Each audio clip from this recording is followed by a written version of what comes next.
The most frightening part of the Georgia law for me has always been any kind of Republican change in control of counting the votes. It looks like they are actually taking action in that direction now. Yes, you're correct, Lawrence. I thought your lead-in was really well said. This, I think, is going to be one of those weeks that we're going to look back. This is a big week in American history. We had a really robust Voting Rights Act introduced yesterday in Congress, named after my former congressman, John Lewis, here in Atlanta. And at the same time, we saw the state election board here in Georgia take a critical step in moving forward on this Fulton County local takeover.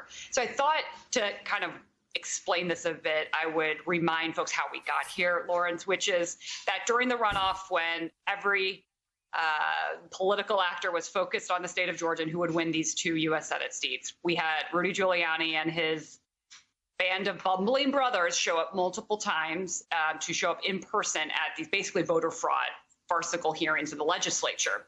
There were so many things that happened, people may have forgotten that, but that was really key because it was in those hearings that a whole series of conspiracies and lies and accusations around voter fraud and a whole set of insane theories that were very serious and threatening to our democracy were lodged. And then we won an election. Democrats sent Raphael Warnock and John Ossoff to the Senate after flipping the state for Joe Biden. 3 different winning of elections that were just insufferable and not being able to be tolerated by Trump himself, we now know, as well as the Republican base in Georgia and around the country. They literally could not understand how this could possibly happen to this Georgia deep South state. And so Tuesday, we had a runoff in Georgia in January. Wednesday was an insurrection at the Capitol. And then Monday, that next Monday, the legislature reconvened here in Georgia, as well as in many states around the country. And we immediately saw Heritage and this right-wing group of actors introduce legislation in Georgia that took all of the Giuliani and related Trumpian MAGA faction theories and operationalized it into this big omnibus anti-voting bill. And it was the model for what they did in Georgia. They started replicating it around the country. And like you said, there are a lot of very horrible provisions in this bill that are precision targeted to make it harder for people of color to vote. And one body of this bill, one part of this bill is really around the counting of votes and who has the power around election administration. And this, we've seen this in other states as well.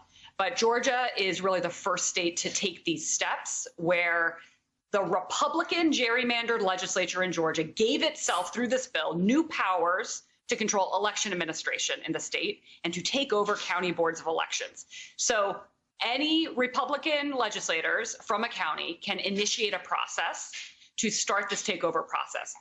But here's how I would think about this. What's happening in Georgia and around the country is we're moving from a Trump strongman election subversion, right? He was calling all over the country trying to flip election results, right? Trump himself was strong-arming Bill Barr, strong-arming Brad Raffensperger, strong-arming state legislators in Michigan, right? Like he was the strongman. They have now weaponized through appointments of Republican Party election administrator appointments, through state laws and others. They are institutionalizing lots of little mini strong men and women, so they don't need a strong man, so that they can subvert and suppress the vote in all of these small and large ways at the local, state, and national level. And so this is a big problem, and it's a little unclear, Lawrence, where exactly this process is going to go, but I can tell you what you said. It's the biggest Democratic county. It's the most voters of color of any county in the state. Voted for Biden over 70%. And this diverse county now has a 3 white man, majority Republican panel that's going to come in to review what they've been up to. And then they have broad powers to go back to the state election board, an unelected body. Brad Raffensperger himself pointed out these are unelected, unaccountable folks that are now going to be able to potentially take over that process. So this is going to be potentially a long process. We're going to fight it along the way because we don't want this to be precedent setting in terms of taking over other counties, and to really hold folks accountable and make sure voters have their voices heard.